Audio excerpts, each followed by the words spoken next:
எடப்பாடி பழனிசாமியினுடைய இல்லத்தில் இரவு விருந்துக்காக உள்துறை அமைச்சர் அமித்ஷா செல்கிறார். கூடுதல் விவரங்களோடு இணைகிறார் சிறப்பு செய்தியாளர் சுபாஷ். விவரங்கள்.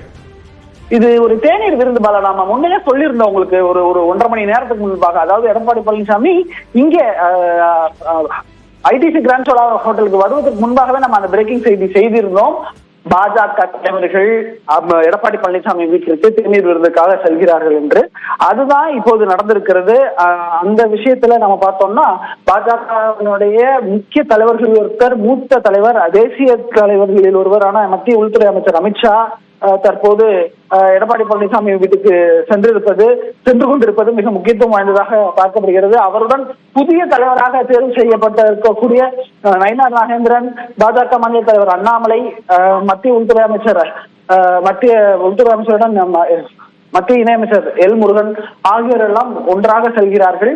மிக முக்கியமான ஒரு சந்திப்பு. இது ஒரு ஃப்ரெண்ட்லி ஹேண்ட்ஷேக். கூட்டணி உறுதியானதுக்கு அப்புறம் ஒரு சின்ன டீ பார்ட்டி மாதிரி எடப்பாடி பழனிசாமி வீட்டுல அதுக்கான ஏற்பாடுகள் எல்லாம் செஞ்சிருக்கிறாங்க.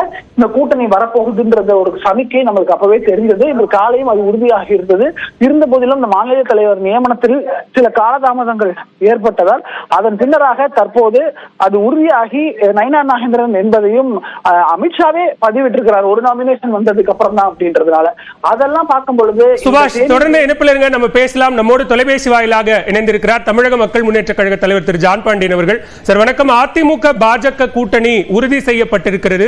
2026 தேர்தலில் தமிழ்நாட்டில் அதிமுக தலைமையில் என்டிஏ கூட்டணி அப்படிங்கறத உறுதிப்படுத்தியிருக்கிறாங்க. நீங்க கூட்டணியில் தொடர்கிறீர்களா? இந்த என்டிஏ கூட்டணியில நான் இருக்கிறேன்னு சொல்லி ஏற்கனவே நான் பதிவு பண்ணியிருக்கிறேன். மக்கள் தமிழ்நாட்டில் இருக்கிற மக்கள் எல்லாம் எதிர்பார்ப்பு எல்லாரும் ஒற்றுமையா இருக்கணும், களத்தில் நின்று திமுக வீழ்ச்சி அடிக்க செய்யணும்னு சொல்லி மக்களுடைய எதிர்பார்ப்பு. இன்னைக்கு எல்லாரும் ஒன்னா சேர்ந்துருக்காங்க. இது மகிழ்ச்சியே. எல்லாரும் மகிழ்ச்சியா இருக்காங்க. மக்கள் எல்லாம் மகிழ்ச்சியா இருக்காங்க. என்டிஏ அலையன்ஸ் தலைவர்கள் எல்லாம் மகிழ்ச்சியா இருக்காங்க. பாஜகவோடு இணைந்தனால்தான் வாக்குகள் கிடைக்காம போனது அப்படிங்கிறது அதிமுகவினுடைய வாதம். இன்றைக்கு மீண்டும் பாஜகவோடு அதிமுக கூட்டணிக்கு போகுது. நீங்களும் அந்த கூட்டணியில தொடர்றோம் அப்படின்னு சொல்றீங்க. அப்ப கடந்த கால அந்த கூற்றுக்கள் இப்போ தவறாயிடுதா? அப்படியெல்லாம் கிடையாது. அவங்க தேர்தல் வாக்குறுதியில கொடுத்த திமுக கொடுத்ததெல்லாம் பொய்யான வாக்குறுதியில கொடுத்துட்டாங்கிறது மக்கள் மனநிலையில் அதிகமா ஆழமா பதிஞ்சிருக்கு. மீண்டும் இருவரும் ஒன்றா சேர்ந்தா மகிழ்ச்சியா இருக்கும் என்று மக்களுடைய எண்ணங்கள் இன்னைக்கு பிரதிபலிச்சிருக்கு.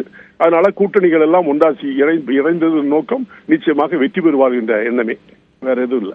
அதிமுகவுக்கு இங்க தொகுதி மறுவரையறை, நீட் உள்ளிட்ட பல்வேறு விவகாரங்கள்ல மாநில உரிமை சார்ந்த நிலைப்பாடு இருக்கு. ஆனா பாஜகவுக்கு அதுக்கு எதிரான ஒரு நிலைப்பாடு. இப்ப கூட்டணி அப்படின்னு வந்துட்டா அதுல சமரசம் வருமா? அது அதோடைய நிலைப்பாடை பொறுத்த மட்டும் ஒவ்வொரு கட்சிக்கும் ஒவ்வொரு நிலைப்பாடுக்கு உண்டு. தமிழக மக்கள் முன்னேற்ற கழகம் கட்சி ஒரு நிலைப்பாடு வச்சிருக்குது. நீட்டை நாங்க எதிர்க்கிறோம். அதே மாதிரி அதிமுக ஆதரிச்சாலும் அவங்களுடைய எண்ணம். ஒவ்வொரு கட்சிக்கும் நிலைப்பாடு. அதற்கும் இந்த தேர்தல் கூட்டணிக்கும் சம்பந்தம் கிடையாது. அதை தெளிவா தெரிஞ்சுங்க.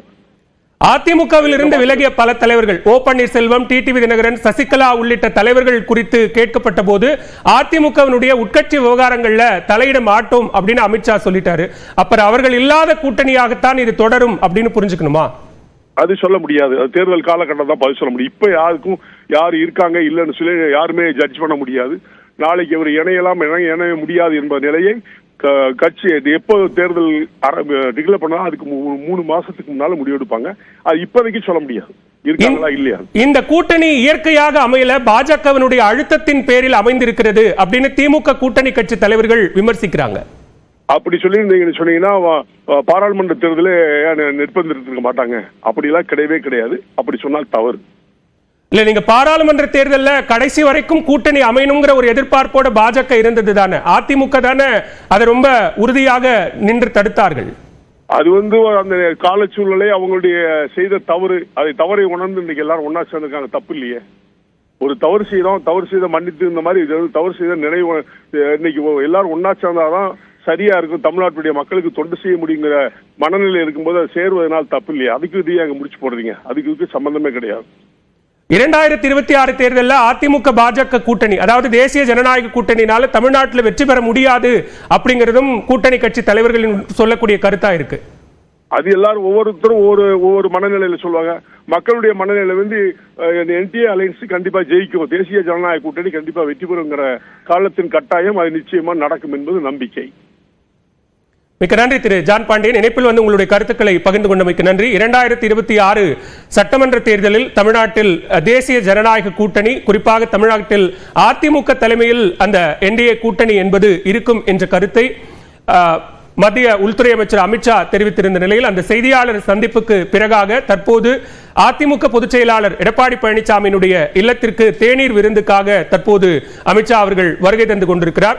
கிரீன்வேஸ் சாலை இல்லத்திற்கு அவர் வரக்கூடிய அந்த நேரலை காட்சிகளை நாம் பார்த்துக் கொண்டிருக்கிறோம். அதிமுகவினுடைய விருந்தில் அமைச்சர் அமித்ஷாவுடன் மத்திய இணையமைச்சர் எல் முருகன், அண்ணாமலை மற்றும் நயனார் நாகேந்திரன் உள்ளிட்ட தலைவர்களும் அங்கு பங்கெடுக்க இருக்கிறார்கள். அவர்களும் அங்கு இணைந்து ஒரே காரில் தற்போது எடப்பாடி பழனிசாமியினுடைய இல்லத்திற்கு வரக்கூடிய காட்சிகளை நாம் பார்த்துக் கொண்டிருக்கிறோம். தொடர்ச்சியாகவே தமிழக அரசியலில் மீண்டும் அதிமுக பாஜக கூட்டணி என்கிற அந்த ஒற்றை புள்ளி என்பது கடந்த சில நாட்களாக பேசுபொருளாக இருந்து வந்தது. டெல்லியில் உள்துறை அமைச்சர் அமித்ஷாவை எடப்பாடி பழனிசாமி சந்தித்த பின்னர் அது ஓரளவு உறுதி செய்யப்பட்ட நிலையில் இன்றைய அமித்ஷா அவர்களினுடைய தமிழக வருகை என்பது அதை மீண்டும் உறுதிப்படுத்தி இருக்கிறது. நம்மோடு தொலைபேசி வாயிலாக இணைந்திருக்கிறார் திமுக மாநிலங்களவை உறுப்பினர் திருமிகு கனிமொழி சோமு அவர்கள். மேடம் வணக்கம். அதிமுக பாஜக கூட்டணி உறுதியாக இருக்கிறது. 2026 தேர்தலில் நிச்சயம் என்டிஏ கூட்டணி வெற்றி பெறும் அப்படிங்கிற ஒரு நம்பிக்கையை கூறியிருக்கிறார் அமித்ஷா. எப்படி பார்க்கிறீங்க? யாருமே ஒரு கூட்டணியை வைக்கும் போது அப்படி ஒரு வார்த்தையை தான் சொல்லி ஆரம்பிப்பாங்க. இதுல முக்கியமா பார்க்க வேண்டியது 2-3 விஷயங்கள். முதலாவது விஷயம் முதல்ல இருந்தே எங்களுடைய தமிழக முதல்வரும் தளபதியார் அவர்கள் சொல்லிக்கொண்டே இருந்த விஷயம், கள்ள தொடர்புல தான் அவங்க இன்னும் இருக்கிறாங்க. சென்ற தேர்தலில் பாஜகவோட கூட்டணியே இல்லை, நாங்க இனிமேலும் வைக்கவே மாட்டோம் சொன்ன அதே வாய் தான் இன்னைக்கு போய் கூட்டணி வச்சிருக்கு. அந்த கள்ள தொடர்பு இன்னைக்கு நிரூபணமாயிருக்கு.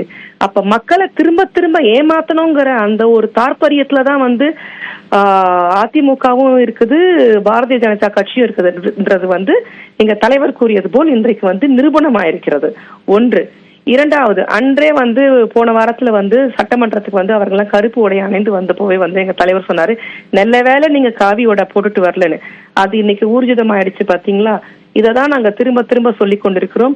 இந்த கள்ள தொடர்பு எதற்காக, எந்த தமிழக மக்களை இப்படி ஏமாற்றுவதற்காக இன்று மொத்த அண்ணா திராவிட முன்னேற்ற கழக என்ற கட்சியை கொண்டு போய் அவர்கள் பணிய வச்சிருக்காங்க.